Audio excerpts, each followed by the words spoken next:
We are those who love to celebrate the special grace of God, which He has lavished upon us in Christ. But there's also such a thing as general grace or common grace that humans to one degree or another share in. And the love of life is very much a celebration of common grace, which is actually for us enhanced by special grace as well, which God has lavished on His creation. We all celebrate this saving grace, the means by which God draws us to Himself, but do we celebrate the common gifts that we experience every day in life?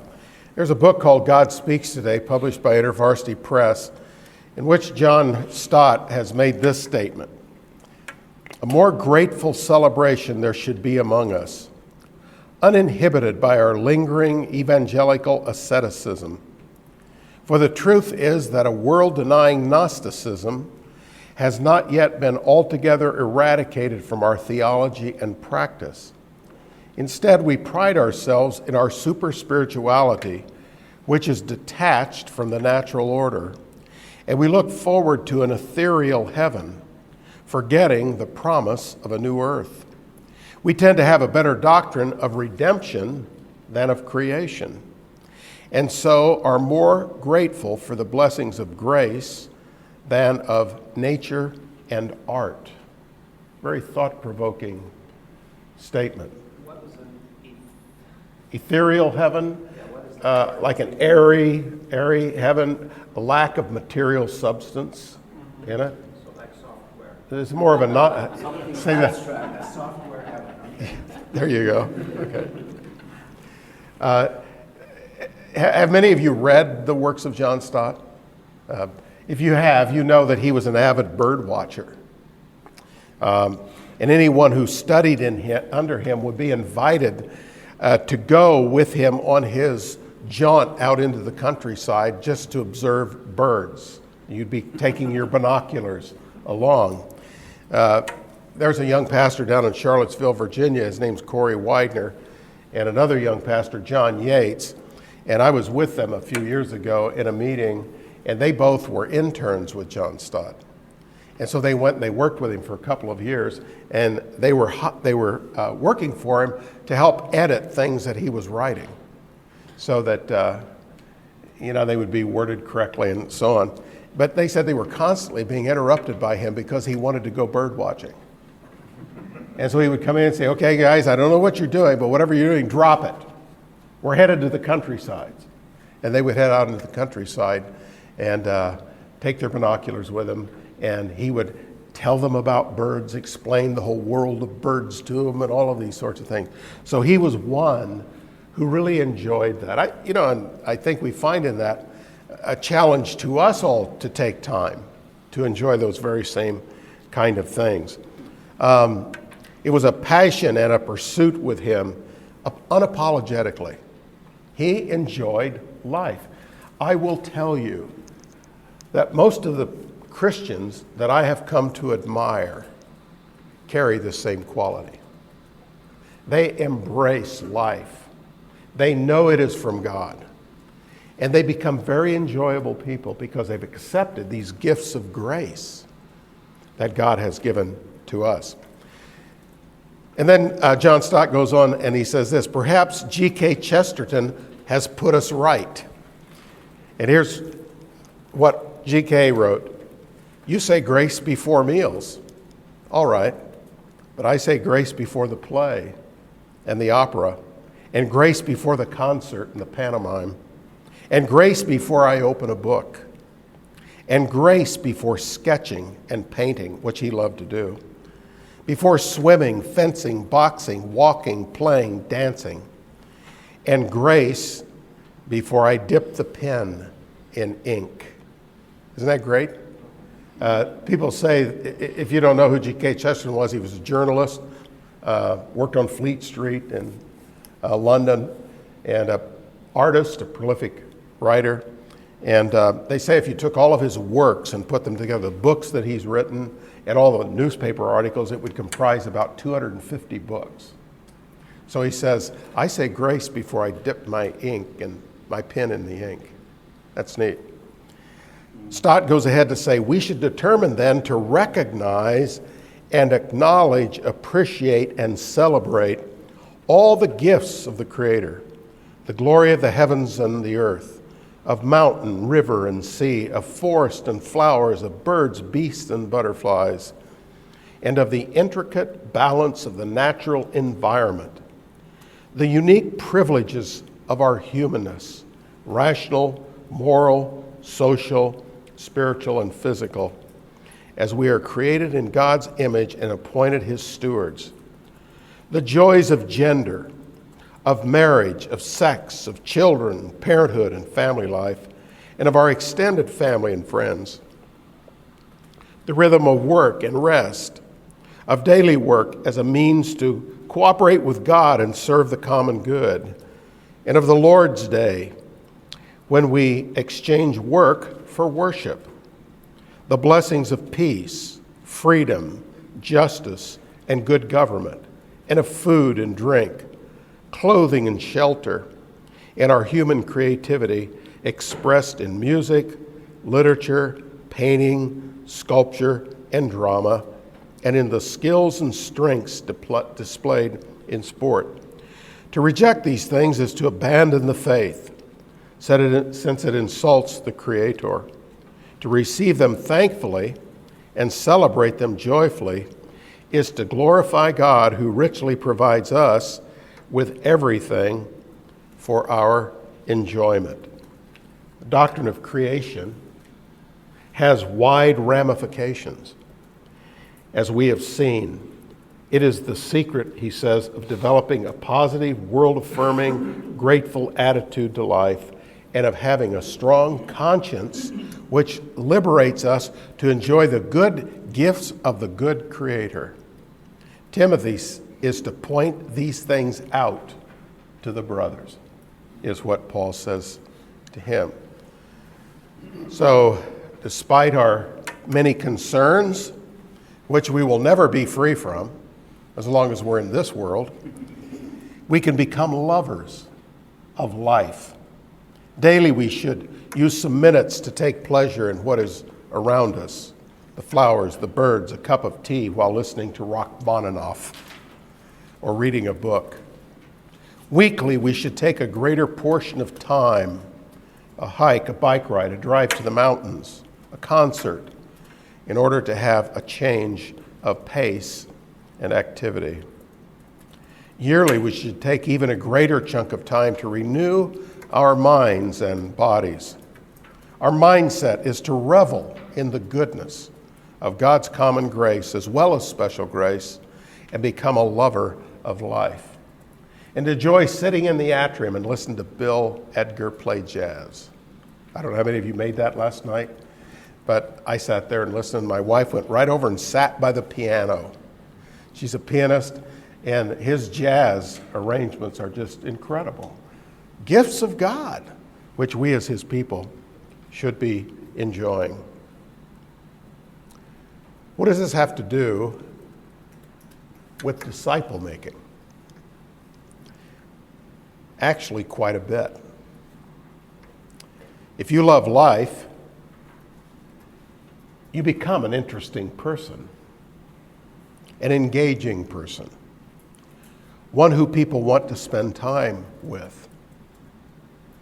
As you interact all across the various avenues of life, you learn to talk about a variety of subjects and relate to a variety of people. You see God over all of life and in all of life.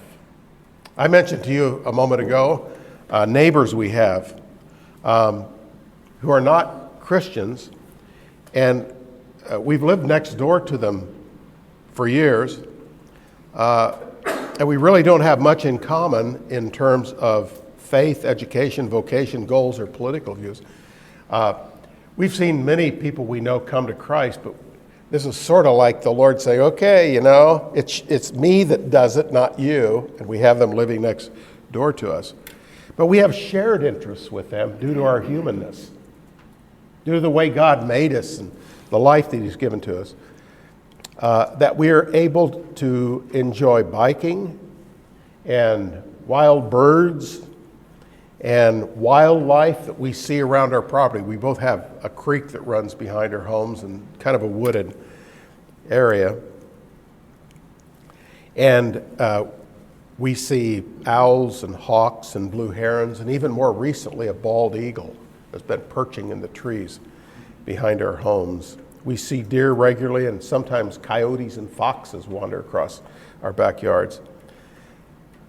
Our neighbor, and we alert each other when things like this come along, but he especially takes the initiative and delights as a non-Christian in these natural things. And he will give us a call. And we love to tell each other stories of what we've experienced that day, and we laugh a lot together and have pleasant conversations. This is building relationships in the midst of enjoying the gifts of life. So, an observable love of life will open doors, enable you to connect with people, whether they are in the church or, as in the case of our neighbor, outside the family of God. Love of life will keep you social, and that is very important if you're going to build relationships with those you hope to disciple at one point. Now, I'm just going to stop right there and have Judy come up. This is a short shared session. Now we're ready for your outline finally. And I'm going to go through these steps rather quickly. Basically, what I would like to do here is just give creative ideas to you. And I usually steer away from methodology. I don't teach methodology in disciple making very much because I really want to concentrate on principles and then let people just be creative with those principles and allow them, with the good minds and the creativity that the Lord has given them, to do what they need to with the standards of Scripture, and let the Holy Spirit guide them. And the last thing I want you to feel right now is that I'm an American coming over to Eastern Europe telling you how to do things. That's my fear in giving creative ideas. But I'm also a very practical person. And having been involved in women's discipling now for over 40 years, I've learned a few things. And so if I can pass some of those on to you so that they can be utilized by you, take what you can get from what I say here. So first of all, we're going to deal with purposeful care for those we hope to someday disciple. So I've got some points under there. And because disciple making is relational, it's very relational, you have to become a relational person. I'm not a relational person by nature. I'm task-oriented.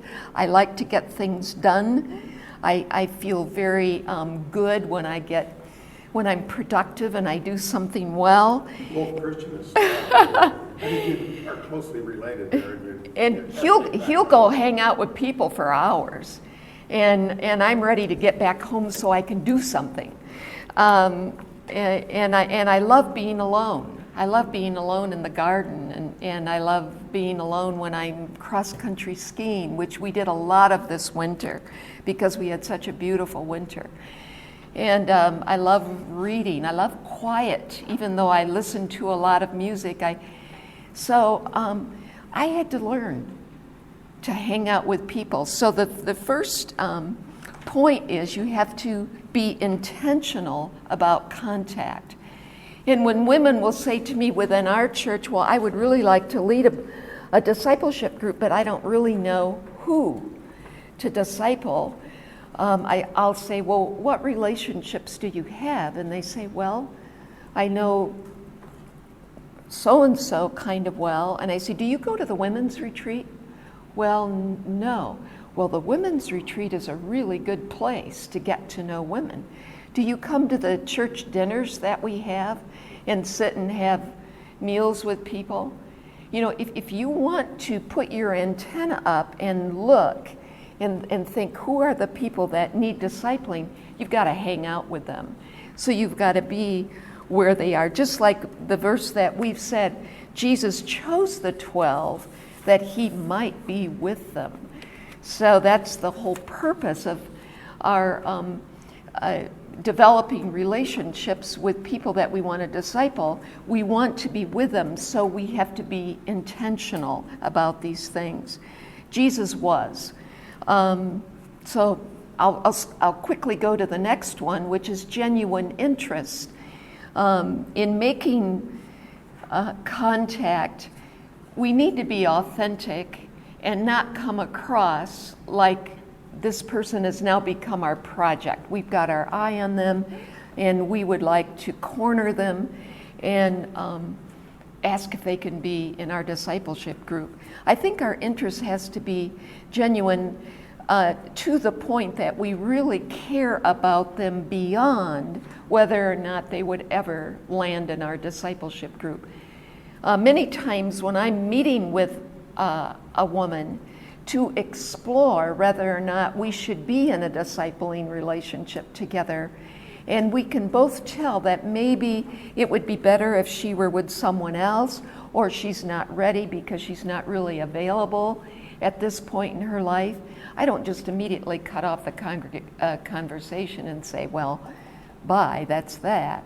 I want to continue conversation and express interest in her family and her children and what she is doing in life. So I think people can tell when they become a project. So listening and expressing interest like Jesus did. John referred briefly to when those two disciples were following Jesus. This is in John 1. And he turns and looks, and these two men are following him. And he says, who are you seeking? And they said, Teacher, where are you staying?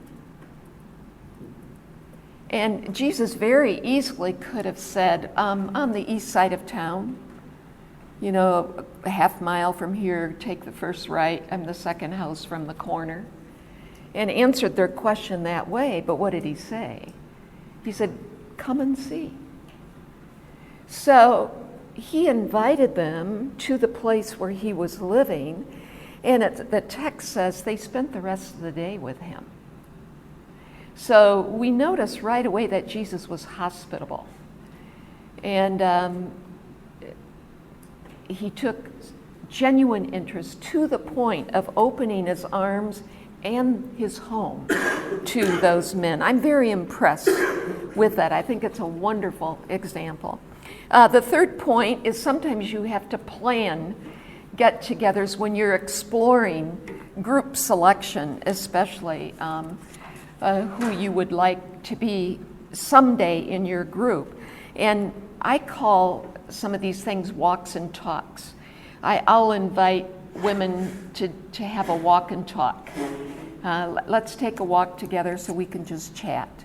And or sometimes we can meet for coffee, or I invite them over. But this is all exploratory, and sometimes this is with non-believers as well. Getting that relationship going. So sometimes you have to be intentional. I think we would all love it if God just dropped into our lives and told us directly who we were to disciple. And I hear a lot of people say, well, I just want God to show me, and I'm going to wait until he shows me. And I've had lots of discussions about that, because I think that we are workers together with God, and yes, we do pray, and we ponder, and we think, and we wait, and we're patient. But on the other hand, Jesus did take the initiative, and he did ask. And so I believe we can follow that same example. And I don't see that it's better for them to ask me than for me to ask them. I think it can go both ways. And then the fourth point here is hospitality. And the bottom line really in what I've been talking about is hospitality, opening our hearts, opening our arms, opening our homes. I happen to believe that the home is the perfect place to get to know people. But hospitality doesn't always mean that you have to invite someone to your house.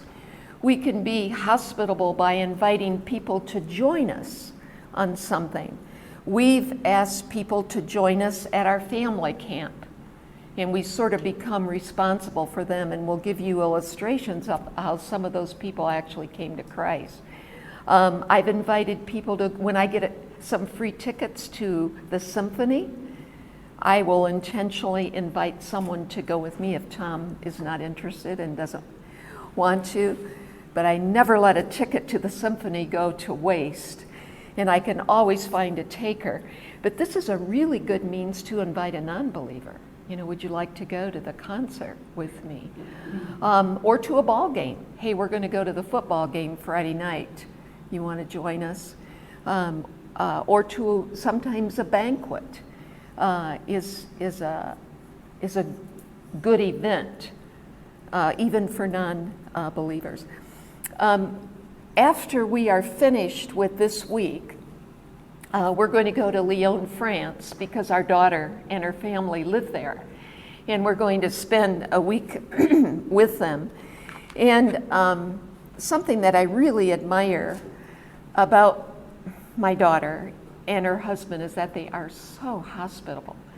In fact, when we Skype or when we talk on the phone, I sometimes say, okay, Gina, who's living with you now? They always have people staying with them, eating with them, temporary residents. Sometimes it lingers longer. I know that right now they have a young Iranian Muslim woman living with them. And Jean and I have talked about how this is just the perfect pre-evangelism scenario, because the woman is seeking some facts, as she puts it. In fact, she's done some of her seeking on Wikipedia. Facts about Christianity. And so she and my daughter and her husband just have some very natural, good conversations about the essentials of Christianity. And she is going to their international English-speaking church right now with them because she is an English speaker. So I admire that, and I see the people that they have influenced just out of their home. So Judy already said hospitality is a love of people, an openness to people. And I want to just show you something here and see what you can. Brogdon, you've seen this. I was with you in Romania and your group back in March.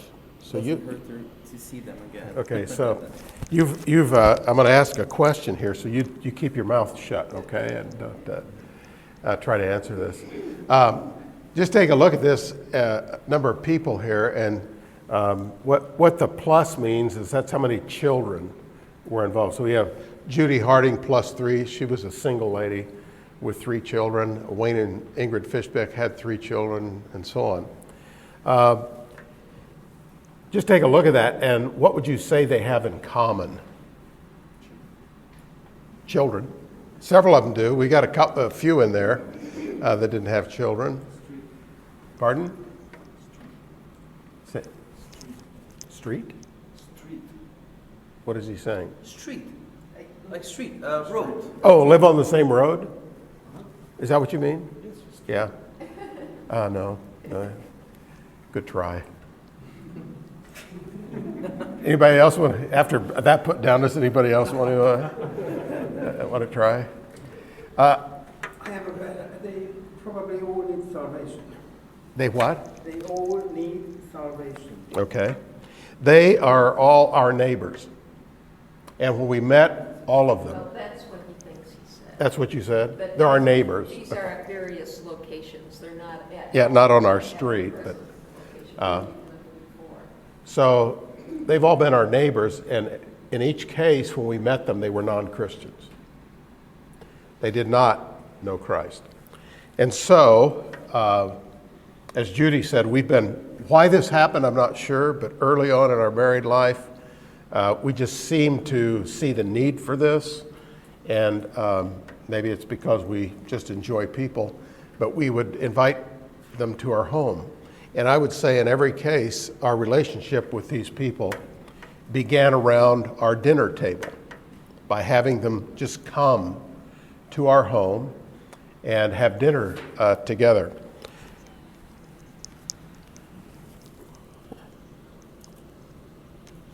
Which meant initiating a relationship. And I can tell you a story or so, and then Judy, if she wants to add anything to this, she can do it. And I'll just add that those names you saw span more than 30 years. So I'm not talking about a whole bunch of people that all just became Christians at one time, but in our neighborhood, in the homes in which we lived, these people over that period of time entered our lives, and then some of them became Christians. And the first three sets of names were in the Chicago area. Then in 1981, we moved to Zionsville, Indiana, by Indianapolis. And these other people were our neighbors there. And the last one, Brad and Lori Willie, that you see, is a recent convert to the faith, to Christ. They moved across the street from us about 2 years ago. And within 2 weeks, we had invited them to our home for dinner. They came over one evening about 6 o'clock and stayed, I think, till 10:30 that night. And we had a grand conversation. It was not our intention at that point to talk to them about the gospel unless it came up. We did get into discussing church backgrounds and found out that he had came from a very staunch Catholic background. And we just had a grand time together, enjoyed one another. On Monday, I got an email. The next Monday, I got an email from him saying, "Can we have coffee next Saturday?" So I emailed him back and I said, "The coffee will be on my back porch. Come on over at 9 o'clock on Saturday morning." And there he came, walking across the street. Missions, you don't have to go far. Missions start right in your own backyard. So he came walking across the street, and we had another really good conversation, getting acquainted, getting to know one another. Next Monday, I got another email from him. He said, "Can we have coffee together again next Saturday morning?" And so we met again at his house on his back deck to have coffee together. Well, he started asking all kinds of questions, and one of the things he was having trouble with was what is salvation? What does it mean to know God? And he had grown up in a Catholic background characterized by a lot of legalism, and it wasn't working for him. And we went all through the next year, and he would come to my house, and we would have conversations. He says, "Can I come over and report to you on my spiritual journey, this quest that I'm on?" And so he would come over and he would sit and we would talk. And then probably about 9 months into the relationship, I imagine it was, he called me one day and said, "I have got to come talk to you." And so he came over and he said, "I finally figured it out." And I said, "What is that?" He says, "What it means to be a Christian." And I said, "What is it?" He said, "It's about a relationship. It's about having a relationship to Jesus Christ." And he said, "Let me tell you what I did." He said, "I was driving down the road the other day.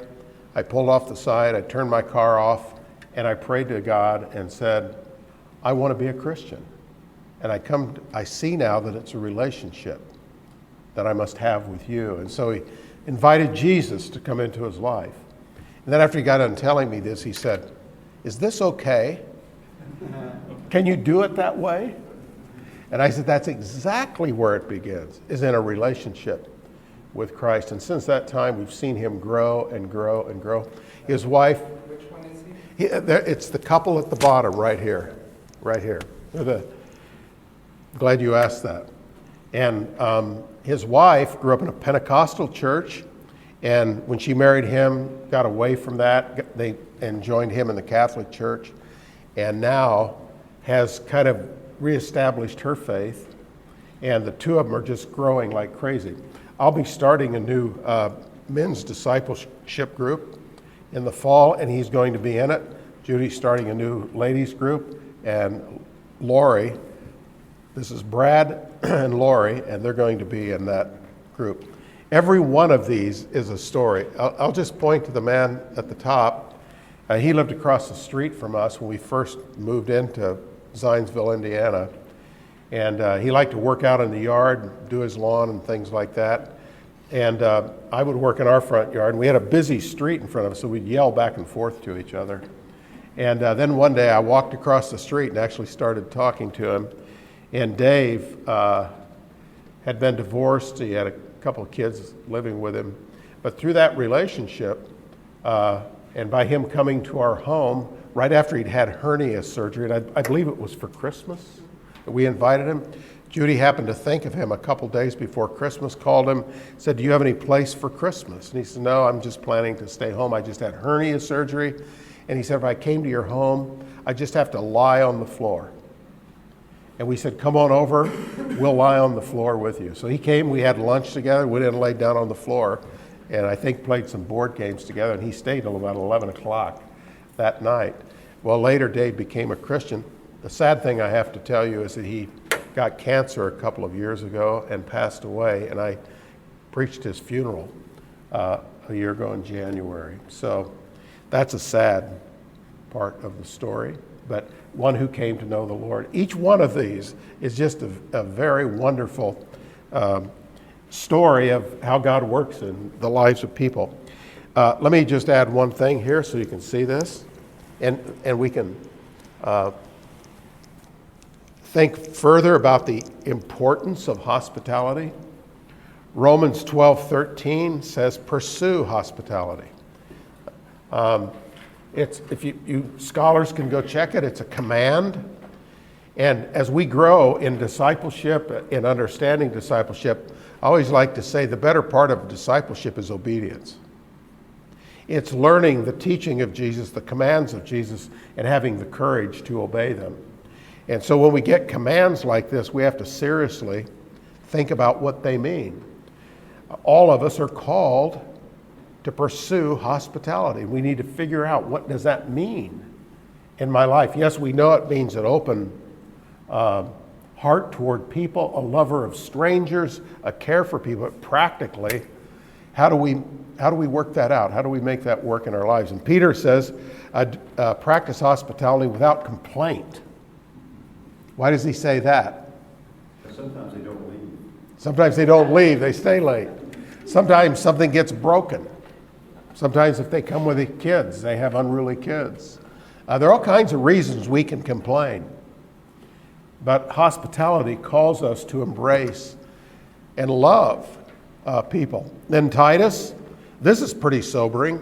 1:8, it's also stated in Timothy that a man cannot be an elder if he's not given to hospitality. Both of those texts where it talks about being an elder in the church, he should be one who practices hospitality. And then finally, Hebrews 13:2, show hospitality to strangers. Who are strangers? We don't know who they are. But we're going to show hospitality to them. Okay. Disciple making involves serving. And if you are not a servant, you probably won't make a very good discipler. Not only does the discipler prepare materials from week to week and do research on tough questions, think of different ways to study a difficult passage or subject, but the discipler is alert to the physical and emotional needs of those he or she is working with. And maybe this happens with women more than men, I don't know. It's one of the reasons why I always have my discipleship groups in my home.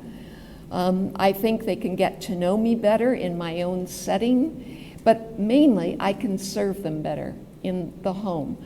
In my group, I know which woman needs a pillow behind her back because she has back problems. I know which woman gets chilly fast, and I can provide a small coverlet or blanket for her. The woman who has food allergies and has to have a special diet. The woman who was up all night with a sick child and is very tired this morning. I have another leader in our women's discipling ministry in our church who when they meet at my home, I always meet with the leaders, and when they come and it's pretty weather, I love to sit outside. I'm very much an outdoors person. But when she's there, we can't do it because her skin reacts even to bright light. So you serve women, you make it comfortable for them, you make it easy for them to absorb whatever is happening that morning.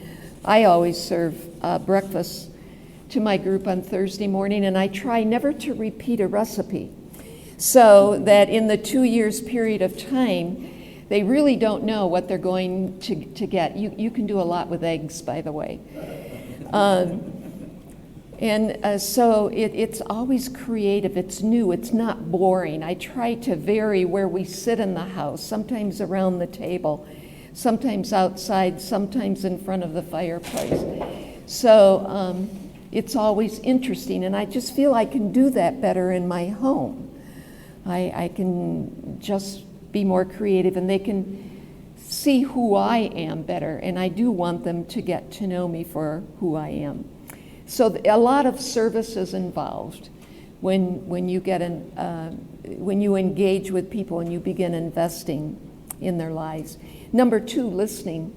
Listening is a huge part of disciple making.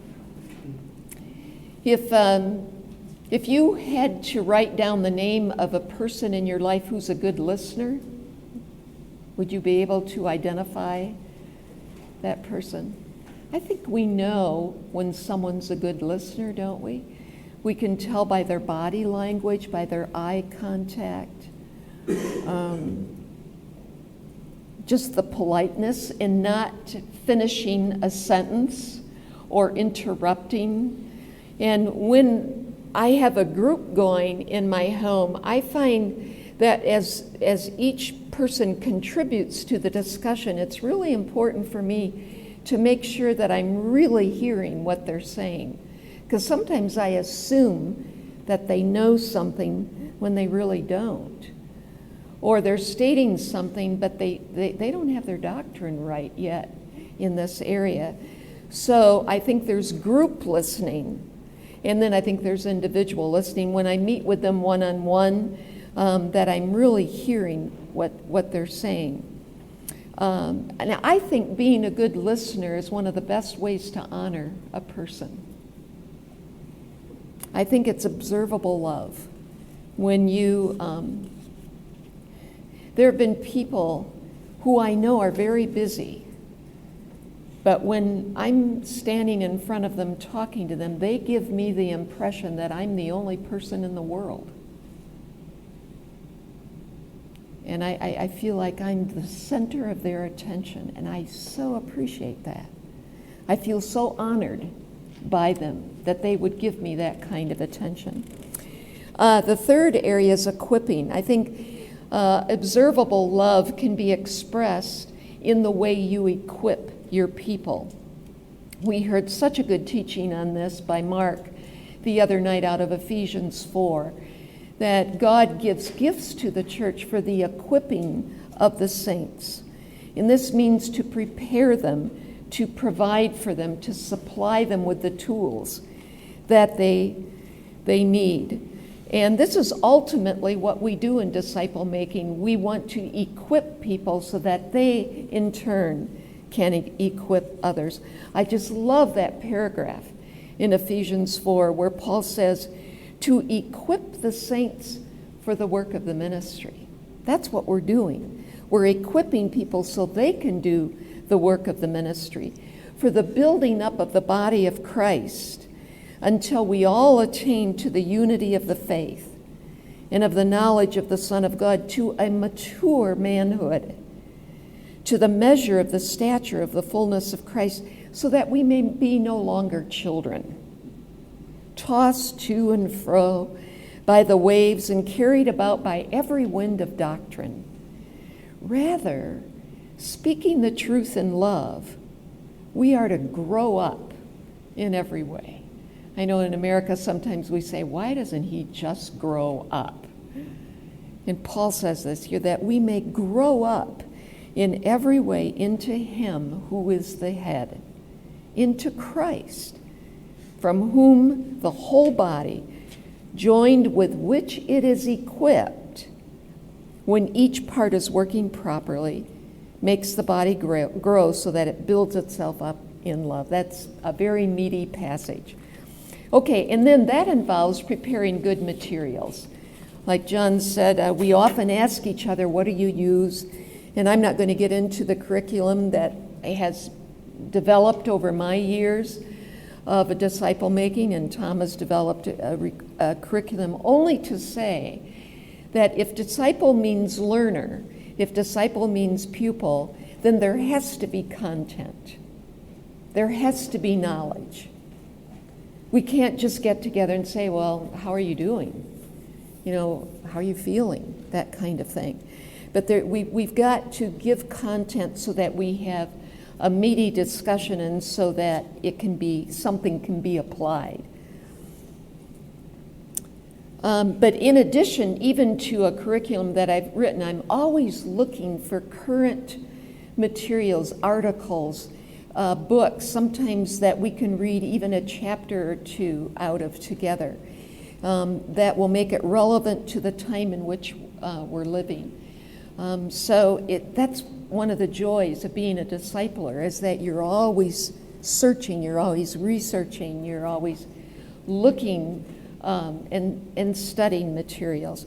So preparing good materials and how they will be covered is just a major element in discipling. And I think that's a wonderful way to express love to my women who've actually committed themselves to me for 2 years. What an honor that is. And am I really worthy of that kind of commitment? Well, I think one of the ways I can make their time worthwhile is that we move in a sort of a systematic way through material. And then planned events. If discipleship is life on life, then we do other things together. I've already mentioned concerts, dinners. If my women are married, I have them come to our house for dinner with the husbands. Often we have them bring wedding pictures, and they talk about weddings, which can be hilarious. We allow them to brag about their kids for about 3 minutes, and just do kind of fun things like that. And so the men then get to see who their wives are with every week. We do outings together. Sometimes I'll just call and ask one of the women if she wants to take a bike ride with me or a walk. Weekend retreats. We almost always, somewhere in the 2-year schedule of our groups, we spend a weekend together at a retreat center. And then there are seminars occasionally that come to town that we can all go to together and then discuss.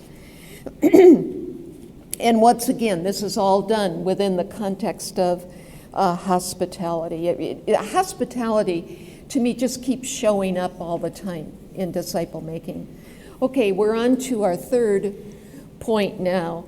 And this is purposeful care for those we have already discipled and who are now reproducing.